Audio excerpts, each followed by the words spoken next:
guys, welcome back. Now we are discussing a very important question.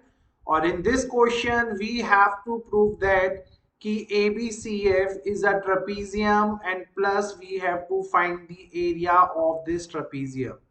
So basically ये जो आपको figure दिख रहा है, एक तो हमें इसको ट्रेपीजियम शो करना है और इसका एरिया क्या निकलेगा, that we also have to prove. लेकिन before that let me tell you a midpoint theorem. Keyword is midpoint theorem. So since we all are aware, midpoint theorem says कि अगर किसी ट्राइंगल में दो मिड पॉइंट से एक line अगर join हो जाती है तो वो इस तीसरी लाइन के बेटा पैरेलल भी होती है और वो इस थर्ड साइड के हाफ भी हो जाती है. तो यानी इस पर्टिकुलर केस में आपका ई एफ और BC का जो रिलेशन है आपका EF BC के हाफ हो जाएगा और आपका EF इसी BC के पैरेलल हो जाएगा अगर यहाँ ट्राइंगल ABC में मिड पॉइंट थ्योरम लगा तो. So let's see the question. उसने ऑलरेडी बोला है E एंड F आपके यहाँ पे मिड पॉइंट्स हैं. अंडरस्टूड है. अगर E और F आपके मिड पॉइंट्स हैं किसी एक ट्राइंगल में तो डेफिनेटली ये वाले अगर मिड पॉइंट हो गए तो मिड पॉइंट थ्योरम के अकॉर्डिंगली वी कैन से कि आपका EF BC का हाफ भी है और आपका EF BC के पैरेलल भी है. ठीक है. और लेट मी टेल यू अब ये पैरेलल होने से क्या बेनिफिट हुआ. जो आपका ट्रेपीजियम होता है बेटा, ठीक है, जो हमारा ट्रेपीजियम है, ट्रेपीजियम का प्रॉपर्टी क्या होता है कि उसकी जो ऑपोजिट साइड्स होती हैं वो आपस में पैरेलल होती है. ठीक है. सो क्लियरली यहाँ पे आपको ये जो फिगर EFCB दिख रहा है ये एक ट्रेपीजियम में ही कन्वर्ट हो जाएगा क्योंकि यहाँ पे EF जो है वो BC के पैरेलल हो जाएगा.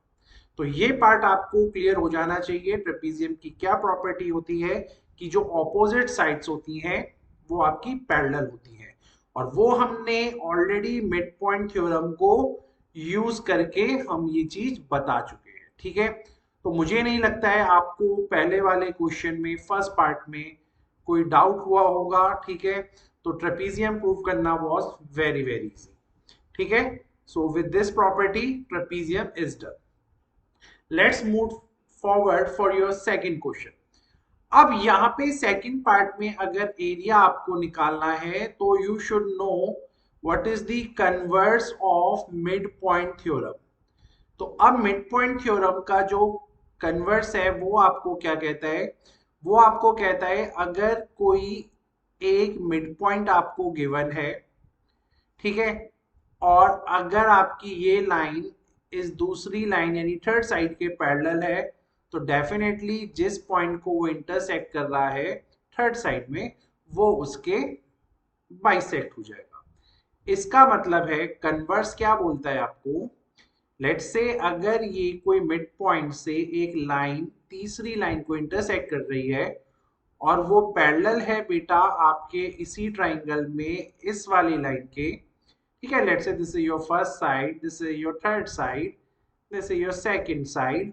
तो अगर फर्स्ट साइड से मिड पॉइंट से कोई पॉइंट निकल रहा है और सेकंड साइड के वो पैरेलल है तो by converse of midpoint theorem आपका जहां पे भी इंटरसेक्ट हो रहा है ये भी एक मिड पॉइंट बन जाता है.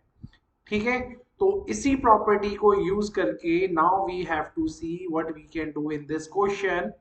सो क्लियरली अगर आप इस ट्राइंगल को देखें E आपको पता है ऑलरेडी मिड पॉइंट है. ये पॉइंट आपका N है.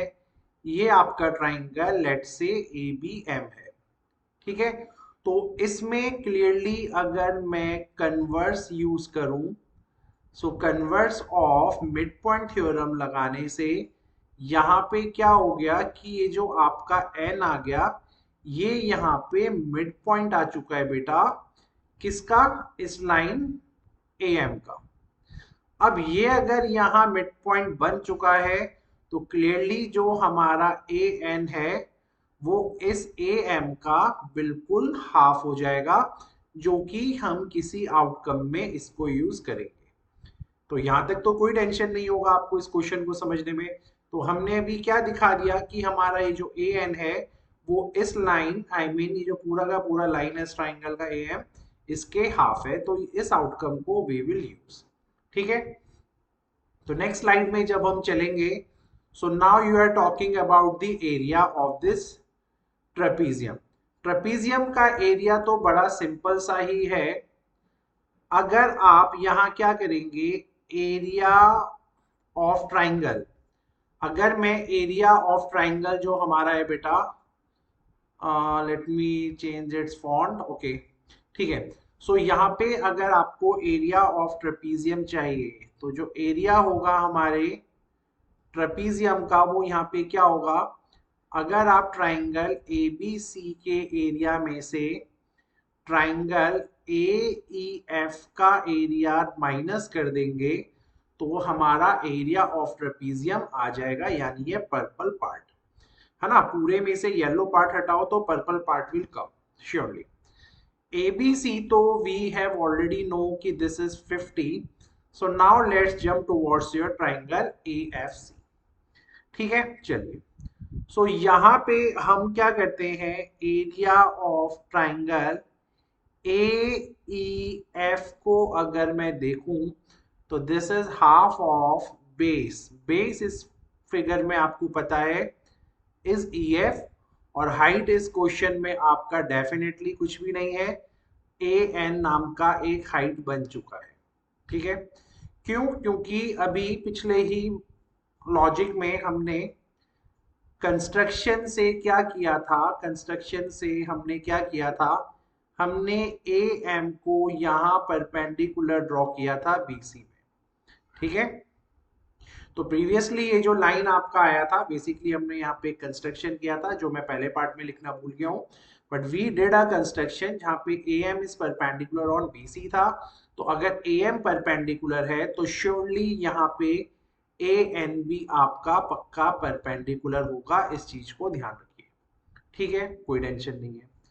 अब सर अगर हम यहाँ EF को ढंग से देखें तो आपको नहीं लगता कि EF जो आपका था वो हाफ ऑफ BC था? आपने बिल्कुल स्टार्टिंग में क्या दिखाया था, इफ यू रिमेम्बर जब हमने क्वेश्चन को यहाँ प्रूव किया था तो हमने इस आउटकम को क्या दिखाया था कि जो हमारा EC है, सॉरी जो EF है वो इस BC के हाफ है वाया मिड पॉइंट थ्योरम।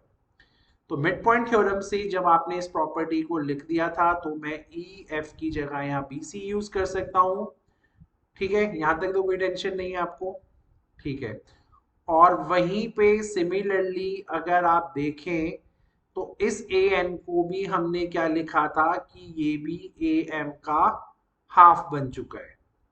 ठीक है, अब अगर इस पूरे क्वेश्चन को मैं क्लियरली देखूं और अगर मैं 1/4 को कॉमन लूं और यहाँ BC into AM divided by 2 लिखूं तो क्लियरली आपको ये जो BC इंटू AM दिख रहा होगा ये एरिया दिख रहा होगा आपको ट्राइंगल ABC का, क्योंकि ट्राइंगल ABC का जो एरिया है that is also half base into height, और बेस इंटू हाइट के हिसाब से जो आपका ये वाला ट्राइंगल ABC बन चुका है उसका भी तो यही वैल्यू है बेटा, है ना।